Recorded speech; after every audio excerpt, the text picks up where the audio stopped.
Bonjour à tous et bienvenue sur La Retraite à 40 ans, le podcast pour prendre sa vie en main. Chaque dimanche, retrouvez une personne comme vous qui échange sans fil sur ses origines, ses ambitions, ses aspirations, sa relation à l'argent. Je m'appelle Victor Laura, je suis l'expert français du frugalisme et du mouvement FIRE, Financial Independence and Retire Early, indépendance financière et retraite précoce. Retrouvez mon livre La Retraite à 40 ans, c'est possible aux éditions Larousse. Pour rejoindre le mouvement FIRE, c'est sur devenirfrugaliste.com. Il y a une communauté, des workshops et des outils.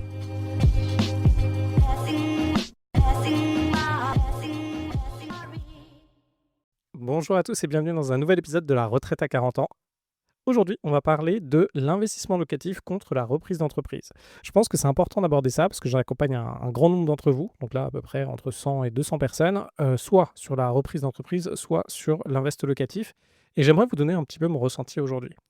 Alors déjà, dans un premier temps, je pense que l'investissement locatif, comme vous le sentez, c'est quelque chose qui est globalement assez simple et assez stable et que vous allez pouvoir faire en parallèle de votre job. Ça, je pense que c'est l'élément le plus important. C'est-à-dire que là, disons qu'aujourd'hui, vous gagnez 3 à 5 000 euros, vous avez un poste de cadre, vous êtes dans le conseil, ou même vous gagnez un peu moins, ou vous gagnez beaucoup plus. Donc là, en ce moment, j'ai beaucoup de médecins ou beaucoup de personnes qui font du M&A qui sont dans mes programmes. Donc fusion-acquisition, ils sont dans les 15 000 à 20 000 euros par mois. En gros, l'investissement locatif, ça va vous permettre de faire un premier pas vers quelque chose qui est globalement assez passif. Ok, il y a toute la phase de recherche, il y a toute la phase de comprendre qu'est-ce qui peut être fait, il y a la façon dont on va structurer son financement pour pouvoir aller assez loin. Encore une fois, si vous gagnez à peu près 3 à 5 000 euros par mois, vous pouvez monter à 5 à 10 millions d'euros d'invest avec différentes techniques et différents partenaires bancaires. Ça, c'est ce qu'on voit dans le training. Et si vous êtes motivé, vous allez pouvoir aller jusqu'à cet horizon-là. Quand vous faites ça, vous allez gagner entre 5, 10 et 20 000 euros par mois si on prend en compte du coup la rentabilité de votre investissement. Donc ça va être les cash flows. Les cash flows, ça va être votre loyer moins toutes les charges qui sont liées à votre invest. Donc dedans, il va y avoir les charges de l'immeuble, il va y avoir l'assurance, il va y avoir la taxe foncière, il va y avoir aussi le remboursement de l'emprunt. Donc vous avez votre cash flow et en parallèle, vous allez avoir la constitution en patrimoine, donc ce que vous allez générer en tant que patrimoine tous les mois. Donc ce mécanisme finalement d'immobilier pour pouvoir avancer et avoir des revenus stables et passifs, c'est assez simple entre guillemets de le combiner avec votre activité finalement de votre activité de tous les jours et c'est quelque chose que vous allez pouvoir ajouter. Moi, toujours dans ma façon de voir les choses, il vous faut un endroit où vous allez faire du cash, où vous allez faire entrer de l'argent, donc ça va être votre job, ça va être votre business, potentiellement ça peut être l'entreprise que vous allez reprendre, qui est dans la case un peu business, et de l'autre côté, il va vous falloir la partie où vous allez stocker votre argent et le transformer dans une espèce de machine à laver qui va vous faire des revenus passifs. La machine à laver pour faire de revenus passifs, on va retrouver pour moi principalement toujours la bourse. Donc je pense que la majeure partie d'entre vous maintenant, vous êtes assez avancé dessus. Moi, c'est principalement une stratégie ETF. Et de l'autre côté, vous allez avoir la partie simplement immobilière où vous allez utiliser du coup votre argent, potentiellement mettre de la dette dessus. Donc, encore une fois, nous, on va mettre 10 000 euros, on va emprunter 100 000 euros. On va mettre 0 et on va emprunter 100 000 euros. Après, en fonction de votre stratégie et ce que vous voulez faire et de l'argent qui est disponible pour vous aujourd'hui, c'est possible de faire autrement. Donc, encore une fois, je le répète pour ceux qui nous écoutent, l'immobilier, ça sert quasiment à rien si vous ne faites pas de dette. Donc, petit tips pour ceux d'entre vous qui ont de l'immobilier qui arrive à échéance aujourd'hui, remettez de la dette et refaites de l'hypothèque sur votre immobilier. Je le rappelle toujours parce que en fait, votre immobilier, avec les coûts qui sont associés et le rendement implicite sans dette, ça ne sert pas à grand-chose. Donc une fois que vous êtes là, finalement, l'investissement immobilier, et là je pense à la grande majorité d'entre vous qui ne sont pas encore passés à l'action, c'est déjà pas mal d'épreuves. Il va falloir comprendre comment faire son business autour de l'immobilier, comment lever les freins et en fait faire toute cette partie finalement business autour de l'immo. Donc on revient sur des choses qui sont pragmatiques, mais le business c'est exactement pareil. Cependant, il va falloir passer à l'action dessus. Donc les choses pragmatiques, ça va être de vérifier les loyers, ça va être de vérifier l'ensemble des coûts, ça va être dans l'ensemble des coûts de savoir chiffrer des travaux, de pouvoir trouver des bons artisans. Et en fait, on va assez logiquement, vous savez déjà intérieurement comment il faut faire les choses, vous avez la logique. Simplement, je pense que c'est une demande d'effort qui, de temps en temps, peut être un peu trop importante pour vous. Et du coup, vous allez potentiellement négliger certains aspects ou vous allez simplement pas y passer assez de temps. Finalement, l'immobilier, mais un petit peu comme tout, c'est l'endroit où vous pouvez injecter de l'énergie et finalement avoir un multiple quasiment garanti, avec, un retour sur investissement qui est intéressant. Donc par exemple, là aujourd'hui, vous vous y mettez, pardon, vous trouvez, vous arrivez à trouver une zone où vous investissez dans les zones dans lesquelles nous on investit, vous faites l'offre, vous faites les négociations et hop, vous avez votre investissement et après ça vous rajoute quand même un petit peu de charge de gérer un investissement locatif. Donc ça peut être, en fonction de comment vous gérez ça, mais gérer l'agence, gérer le départ des locataires, gérer les nouvelles lois, gérer des travaux supplémentaires. Bref, ça rajoute un peu de charge, mais finalement, par rapport à ce que ça va vous coûter dans le temps, la charge supplémentaire est pas très importante. Après, ça dépend jusqu'à combien de lots vous montez. Disons qu'aujourd'hui, vous avez une charge de 100 qui est possible par semaine. Votre vie, perso en occupe, 40, votre vie pro en occupe 60. Si vous rajoutez un peu de charge, normalement, vous pouvez augmenter et prendre sur quelque chose d'autre où ça peut vous apporter de l'énergie supplémentaire.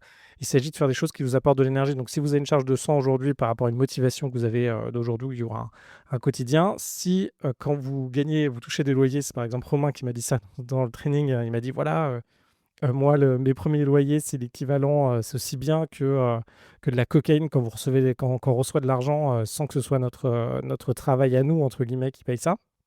Quand il m'a dit ça, ce que ça veut dire, c'est que finalement, quand vous allez avoir votre investissement locatif, ça va vous apporter une énergie, supplémentaire et ça va vous apporter un plaisir d'accomplissement. En fait, il y a plein de choses qui vont se jouer, mais un plaisir d'accomplissement parce que vous avez fait un projet, un plaisir de vous voir avancer. C'est-à-dire que tous les mois, vous allez voir que vous gagnez 1 000, 2 000, 3 000, 5-10 000 € en plus. Donc vous allez voir finalement que vous gagnez plus, vous allez voir que vous approchez de votre objectif, vous allez voir que vous avez une solution en fait par rapport à un ensemble de sujets que vous avez aujourd'hui, que ce soit avoir votre retraite, que ce soit de pouvoir prendre votre indépendance, que ce soit de changer de taf, et cetera. Par contre, du coup, tout cet aspect qui va vous apporter de l'énergie va vous permettre de faire face en fait aux demandes supplémentaires qui sont liées à votre investissement locatif. Ce qui est sûr, c'est que là aujourd'hui, si vous repartez d'une feuille blanche, que vous n'avez, rien comme engagement, vous avez moins de charges normalement, parce que ça dépend ce qui se travaille à l'intérieur de vous, mais vous avez moins de charges que si vous avez une dizaine, une cinquantaine, une centaine de biens, ainsi que les boîtes en face.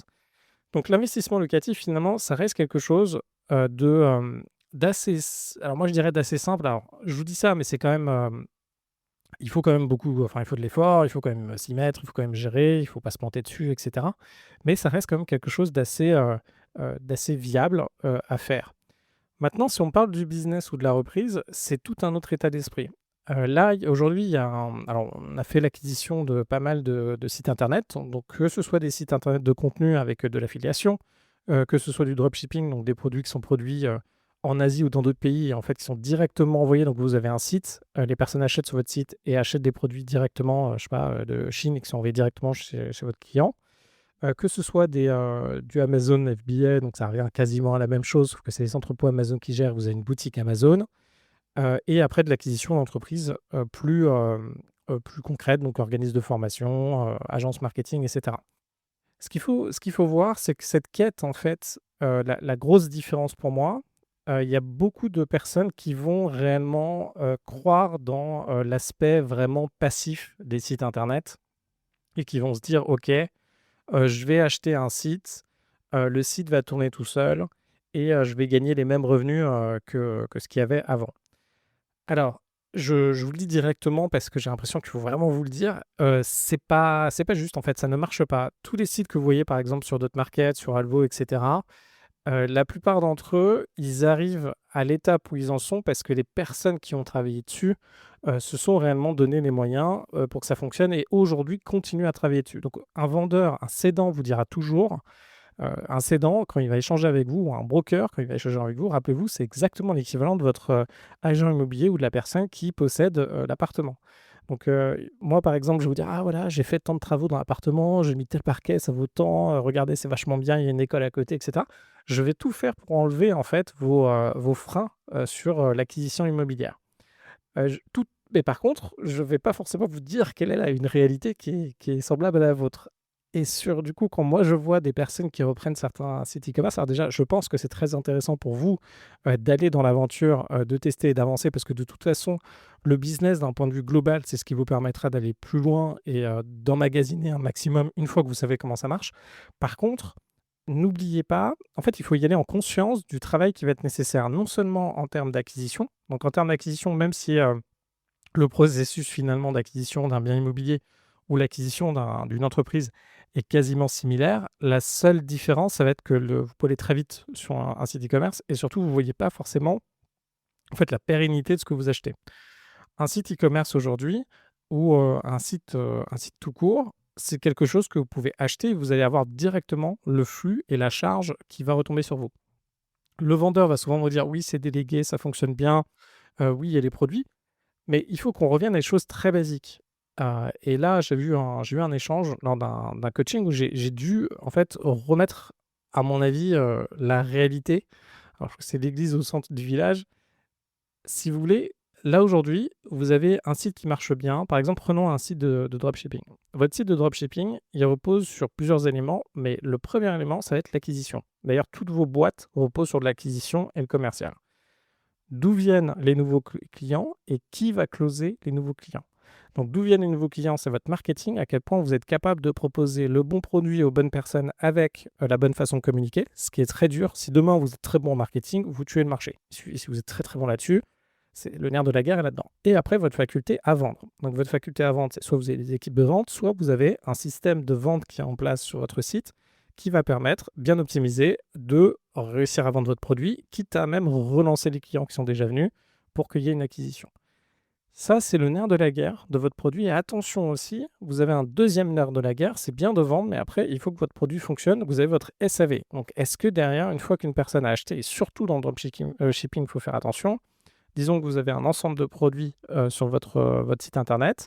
Une personne va acheter, par exemple, une boîte pour iPhone, voilà. Et là, la personne va le recevoir, par exemple, 15 jours plus tard parce que ça vient de Chine, etc.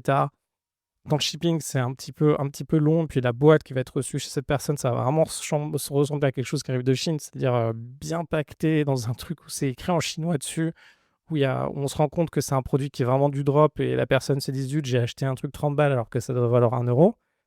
Rappelez-vous, hein, la majeure partie des produits que vous achetez aujourd'hui dans des super boutiques à Paris ou des super boutiques à côté de chez vous, c'est des produits qui viennent de Chine, hein. La seule différence, c'est quand vous rentrez dans l'endroit, vous avez l'impression que c'est très joli, que l'ambiance est sympa, que le vendeur est sympa, etc. Mais en réalité, vous achetez des produits de Chine. C'est juste de l'apparence. Comme l'hôtellerie, encore une fois, quand vous allez dans des hôtels ou d'ailleurs quand vous faites beaucoup d'immobilier, vous vous rendez compte que ce qui fait la différence, ça va être le placo que vous avez utilisé et la peinture. Et les gens vont être dedans, vont se dire: «Ah tiens, c'est fantastique, c'est super beau». Alors qu'en réalité, c'est quoi? C'est 2 millimètres de placo, ou enfin plutôt 5 millimètres de placo et un ensemble de couleurs. Donc c'est la même chose, c'est votre expérience client quand vous achetez. Donc le SAV peut aussi être problématique. Du coup, quand vous reprenez votre site, ça va être une personne qui aura fait quoi? Elle aura bien optimisé les pubs. C'est-à-dire qu'elle aura compris quel est le produit qui marche aujourd'hui et comment le vendre et comment gérer son budget pub. Donc, alors là, c'est partie qui sera faite. Bien gérer des pubs, ça veut aussi dire l'affichage, le message, le format et où vous diffusez la pub. Une fois que ça c'est fait, la personne aura bien optimisé son site pour faire la conversion du produit ou des produits qui sont en cours. La marque en tant que telle, il ne faut pas trop fantasmer sur une marque. La personne va dire: «Voilà, mon site il existe depuis 3 ans, il y a une marque qui existe» et cetera. Si dans le secteur, la marque n'est pas connue et c'est pas un leader du secteur, ça a pas grandement intérêt. Donc là, surtout quand vous achetez ces produits-là, dites-vous juste que votre taf demain, très concrètement, hein, vous achetez une boutique qui marche aujourd'hui sur ce modèle-là, vérifiez attention, vérifiez bien le SAV, vérifiez bien les notes et quand vous faites votre analyse, vérifiez vraiment ce qui se passe en termes de retour de produits et cetera. Je vous encourage vraiment à regarder ça. Votre taf, ça va être de faire des pubs Google, de sélectionner des produits, donc voir quel est le processus de sélection de la personne. Donc, est-ce qu'elle passe par un revendeur en Chine? Comment la personne sélectionne des produits? Donc, il y a plein de techniques là-dessus. Soit d'aller voir ce qui est trendy sur Instagram à ce moment-là, soit de contacter les vendeurs pour voir les produits vendus, soit d'aller sur Alibaba et de classer finalement les produits qui sont vendus par ordre de priorité et voir qu'est-ce qui est vendu en ce moment-là. Et vous de vous dire, OK, comment je fais pour bien vendre ce produit à qui? Comment je teste et comment je lance cette nouvelle mécanique pour vendre de nouveaux produits? Ça, ce sera réellement votre taf, en tant que propriétaire d'une boutique e-commerce. C'est assez dur de croire et moi je n'y crois pas beaucoup que la boutique que vous allez racheter à l'instant T va continuer à marcher sur les mêmes produits pendant un long temps, une longue période. Généralement, quand on valorise ce type, de boutique, e-commerce, attention au drop, normalement c'est valorisé un petit peu moins. On va prendre du coup le cash flow, donc généralement on va prendre votre marge. Dans ces boutiques-là, il va y avoir le chiffre d'affaires, on va enlever le budget market, on va enlever le prix et on va voir quelle est la marge dessus. Et généralement, on peut taper du 50%, parce qu'il n'y a pas trop d'autres coûts Ça dépend, généralement, enfin, ça dépend ce que vous achetez, mais si vous achetez des boutiques, quand vous êtes dans des 200 000 € par an de chiffre d'affaires, vous pouvez faire, 5 000 € de marge par mois et dedans, vous allez aussi avoir des produits supplémentaires type votre Shopify avec des extensions à payer, mais ça sera de l'ordre de 20 € par mois. Bref, le gros nerf de la guerre, ça va être la marge, effectivement, acquisition et coût du produit.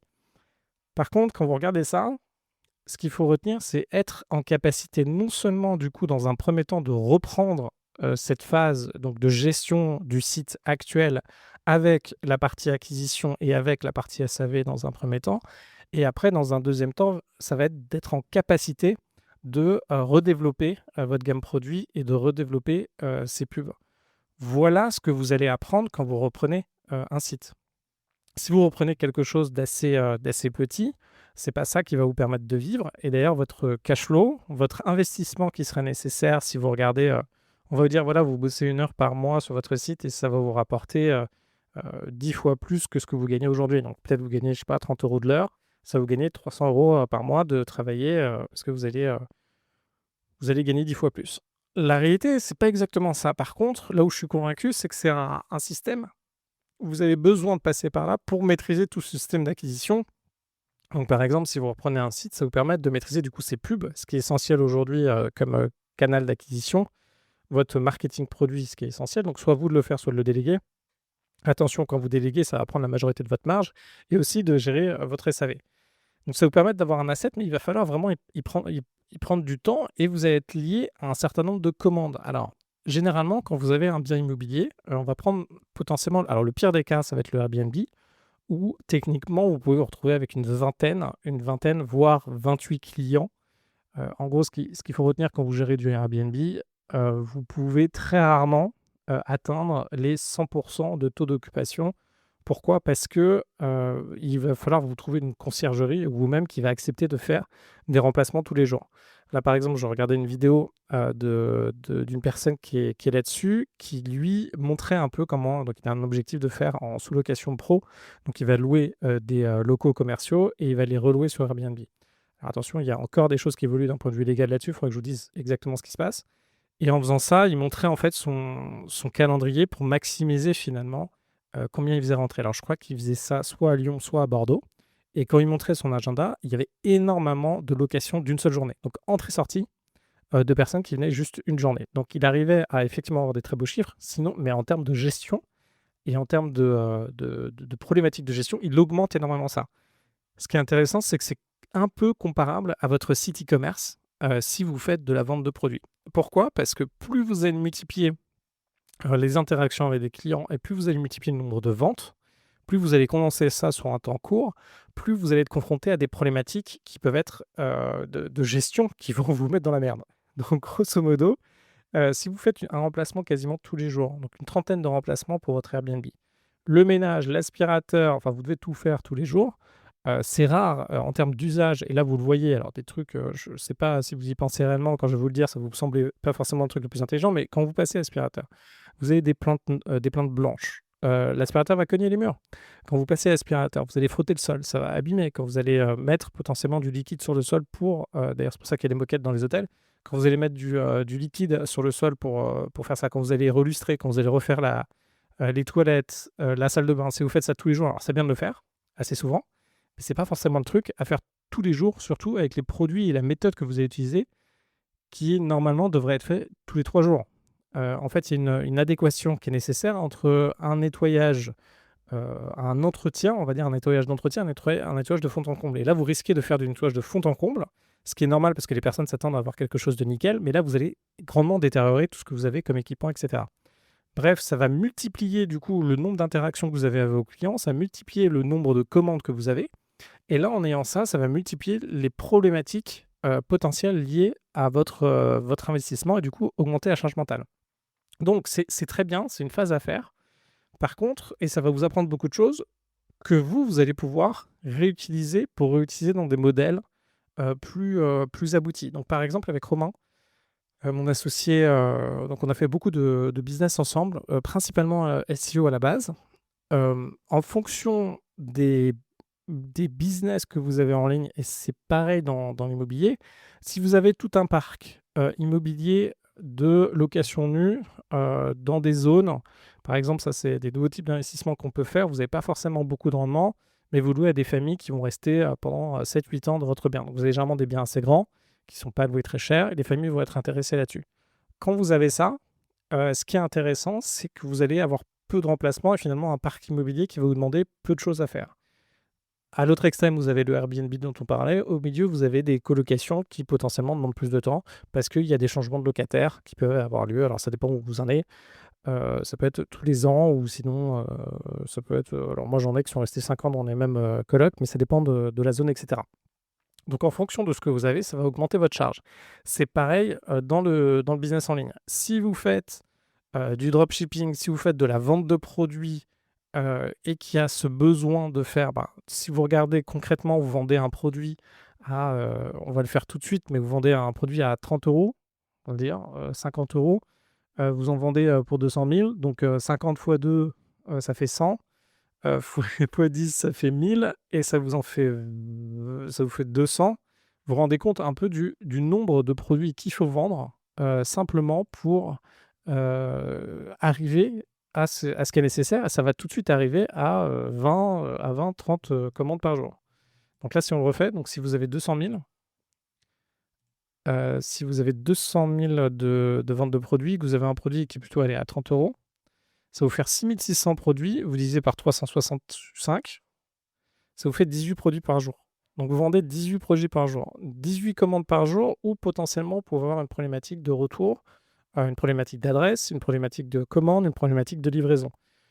Pourquoi? Parce que, alors si vous voulez, moi il y a un moment, quand j'étais en Afrique, je gérais une boîte, on faisait, c'était Uber Eats en gros, on faisait des livraisons de repas. Donc là, vous êtes concrètement dans du flux, une personne veut acheter un produit qui en plus se conserve pas longtemps, à un moment où elle veut vraiment consommer le produit. Donc une personne qui veut consommer, d'où, je crois que ça vient de Pizza Hut à l'origine, une personne qui commande de la bouffe chez vous, en fait, elle a déjà faim et il faut que la livraison soit faite en 30 minutes pour que ça fonctionne. Et que la livraison ne soit pas froide, que la personne ne se trompe pas d'endroit, etc. Vous êtes dans un flux où le nombre de risques pour atteindre la satisfaction de votre client, donc le besoin est là en tout cas, mais pour atteindre la satisfaction de votre client, c'est très important. Du coup, ce que je veux dire, c'est quand vous reprenez, n'oubliez pas toute cette partie gestion, toute cette partie charge qui finalement est largement supérieure. Moi, je vois ces petits sites e-commerce, je les ai jamais vus comme des vrais systèmes pour faire des revenus passifs dans le temps. Ça, je pense que c'est un fantasme qui ne marche pas. L'immobilier est beaucoup plus comme ça, même si c'est pas 100% du passif. Et l'immobilier, c'est un truc où plus vous le gardez dans le temps, plus vous générez de la valeur. Votre site e-commerce, factuellement, va perdre de la valeur avec du temps parce que si vous ne faites pas l'effort, en fait, quand vous l'achetez, il y a un fonctionnement qui est à cette étape-là. Déjà, il faut réussir à le maintenir. Une fois que vous arrivez à le maintenir, il faut potentiellement le développer. Et cette phase-là, c'est l'investissement de votre temps. Il n'y a rien d'autre qui pourra faire que ça marche. De votre temps, potentiellement d'argent, si vous avez des partenaires qui bossent avec vous. Les partenaires qui bossent avec vous, qui sont bons sur la partie gestion de site e-commerce et augmentation des revenus, il n'y en a pas tant que ça en fait. Vous avez besoin, vous, d'être aux commandes et de trouver les bonnes choses à faire. Du coup, ce qui est important, c'est de faire son premier pas dans le business. Vous pouvez le faire avec l'IMO, vous pouvez le faire avec le e-commerce.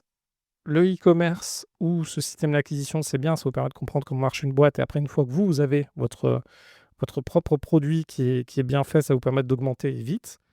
Vous allez devoir bouger, donc aller dans des sommes qui sont assez conséquentes. Donc ça va vous demander, par exemple, d'avoir ce fameux site, donc un de ceux qu'on a acheté pour 75 000 euros, fait 5 000 euros de bénéfices par mois et fait 200 000 euros après 150 000 euros de chiffre d'affaires. Je crois que c'est 140 et 150 en fonction de la TVA. En gros, quand vous avez ça, ça va vous demander du temps. Ça va valoir le coup parce que vous allez faire 5 000 euros de marge tous les mois, mais vous allez vous retrouver en face de ces problématiques. Ce qui est intéressant, c'est qu'une fois que vous avez compris, vous allez pouvoir passer sur des sites e-commerce plus gros, mais vous allez encore une fois augmenter finalement, alors ça dépend si vous vendez plus ou pas, mais augmenter potentiellement votre risque. Donc c'est très intéressant de maîtriser comment ça se passe, d'avoir le gain d'expertise et d'avancer. En fait, il n'y a pas de secret, ça vous permet de vraiment vous structurer pour pouvoir faire face et aller sur des business qui sont plus intéressants, plus gros. Et vous, quand vous allez penser à par exemple des reprises d'autres systèmes, vous allez maîtriser toute cette partie acquisition, cette partie vente en ligne qui est vraiment maintenant nécessaire dans chacun des business. C'est-à-dire que peu importe le business que vous avez aujourd'hui, votre enjeu, ça va être de bien gérer vos clients, de continuer à faire de l'acquisition et de continuer à faire des ventes. Donc voilà, je voulais vous faire un petit passage sur l'IMO versus la reprise de business plutôt e-commerce ou même ça peut être la création, parce que là on a parlé du rachat, mais finalement la création ça revient à la même chose. N'hésitez pas à me donner votre avis en tout cas. Vous êtes de plus en plus à m'envoyer des messages sur Insta ou sur LinkedIn. Je vous remercie, moi ça me fait très plaisir. Et je vous souhaite une très bonne semaine, plein d'actions. Et d'ailleurs, pour ceux qui ne sont pas au courant, on se retrouve vendredi. Donc là, on est en février, on se retrouve vendredi, donc généralement c'est le dernier vendredi du mois. On se retrouve à Paris pour un drink et on se rencontre tous dans le 15e à Paris. Donc moi je vous dis à vendredi pour ceux qui sont dispo. Vous avez toutes les informations sur le groupe Meetup ou sur la newsletter. À très vite.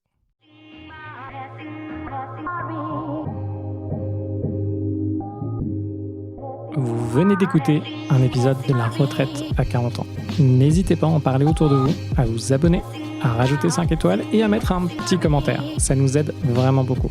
Pour être informé des nouveautés, rendez-vous sur devenirfrugaliste.com. Une question? Je réponds sur LinkedIn, Victor Laura, L-O-R-A. Et surtout, n'oubliez pas, vous êtes déjà au top. À très vite.